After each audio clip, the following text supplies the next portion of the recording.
Bonjour et bienvenue pour cette nouvelle vidéo. Pour cette vidéo, je me suis laissée inspirer par un rêve. Il y a quelques jours, dans mon rêve, je me suis vue assise dans un canapé de velours vert bouteille, me regardant dans un miroir à l'ancienne, et en décalé, il y avait une autre femme assise dans un fauteuil qui regardait le reflet de mon image dans ce miroir. J'étais un peu plus âgée, avec des rides supplémentaires et des cheveux encore plus gris. Évidemment, le but ici n'est pas d'analyser mon rêve, mais cela m'a inspiré pour vous parler du reflet de soi. Que ce soit dans la réalité ou dans le rêve, le miroir nous renvoie toujours à notre propre reflet et évidemment nos propres réflexions.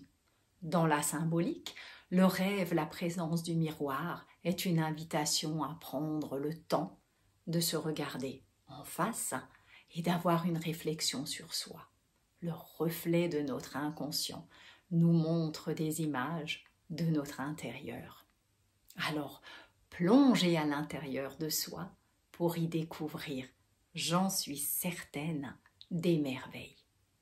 D'ailleurs, ce reflet du miroir, cet effet miroir pourrait être aussi celui, par exemple, d'une personne pour laquelle nous éprouvons de l'admiration. Nous nous reconnaissons en cette personne et finalement une partie intérieure de notre être, celle que nous projetons et que nous cherchons à l'extérieur, chez l'autre, est là tout au fond de nous. Nous ignorons cette partie belle que nous aimerions tant avoir et qui est également au fond de nous. Sachez que l'autre est votre propre miroir. Ce que vous admirez ou n'aimez pas chez l'autre, c'est ce que vous admirez ou vous n'aimez pas en vous. Cet effet miroir vous renvoie simplement votre propre relation avec vous-même. Et souvent, et oui, vous voyez aussi chez l'autre ce que vous n'avez pas encore finalement réglé ou compris pour le régler, évidemment. Les personnes que vous attirez sont souvent le reflet de ce que vous êtes. Alors, j'ai envie de vous dire, apprenez des personnes que vous attirez. Nos erreurs nous permettent d'apprendre, n'est-ce pas? Et oui, moi j'ai envie de vous dire, ce n'est pas parce que vous échouez par exemple une expérience qu'il faut le considérer tout de suite comme un échec.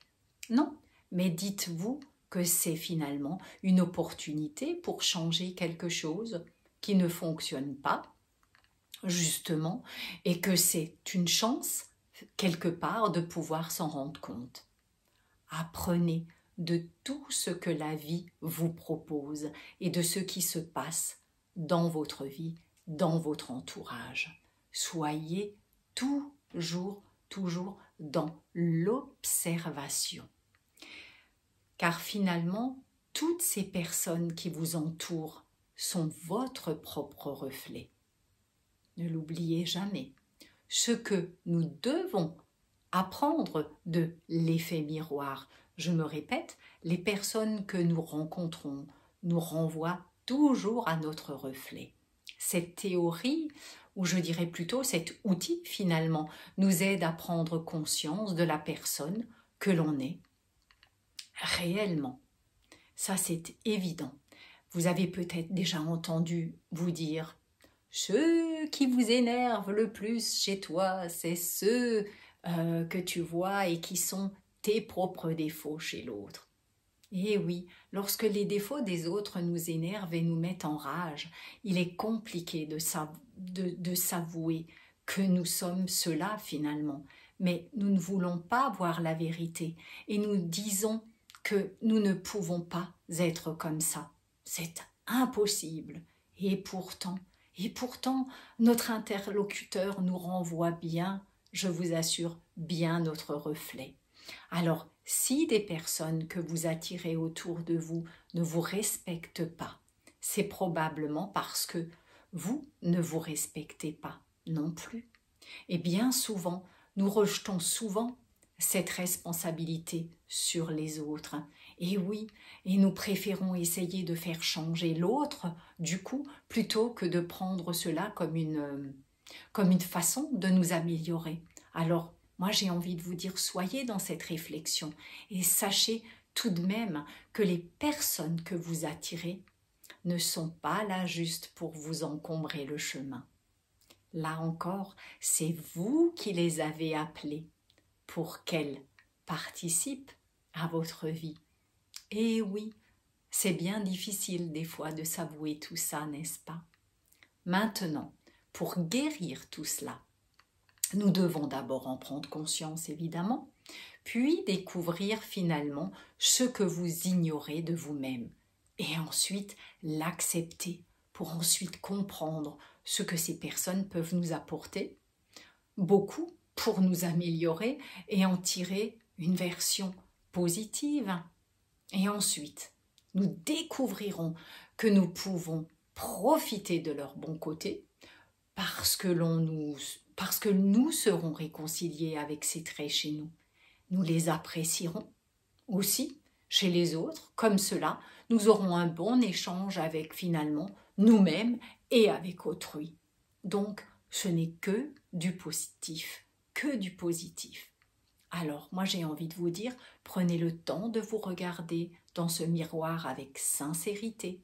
Ayez de la clarté et de l'honnêteté, car ce miroir est le reflet de votre âme. Acceptez-vous et découvrez qui vous êtes. Osez tomber amoureux, amoureuse de la personne que vous voyez là, juste dans ce miroir. Ne cherchez pas à ignorer vos propres pensées et osez plonger en vous-même pour savoir qui vous êtes réellement. C'est important. Ensuite, apprenez à identifier ce qui vous rend heureux et balayez de votre vie de tous ceux qui ne vous apportent rien. Osez faire cela, y compris ces attitudes qui vous tirent vers le bas. Là encore, c'est important d'être conscient. C'est le moment d'agir, de vous centrer en vous. Allez dans votre toute puissance, je le répète, et n'oubliez pas que la personne la plus importante, c'est vous. La personne sur laquelle vous pourrez compter toujours, c'est encore une fois vous. Alors, aimez-vous et prenez soin de vous, car vous le valez bien. Voilà la réflexion de cette petite vidéo, de cette inspiration du jour. Merci de liker, de commenter si vous le souhaitez en toute bienveillance. Je me ferai une joie comme toujours de vous lire et je vous dis à bientôt pour une nouvelle inspiration. Merci.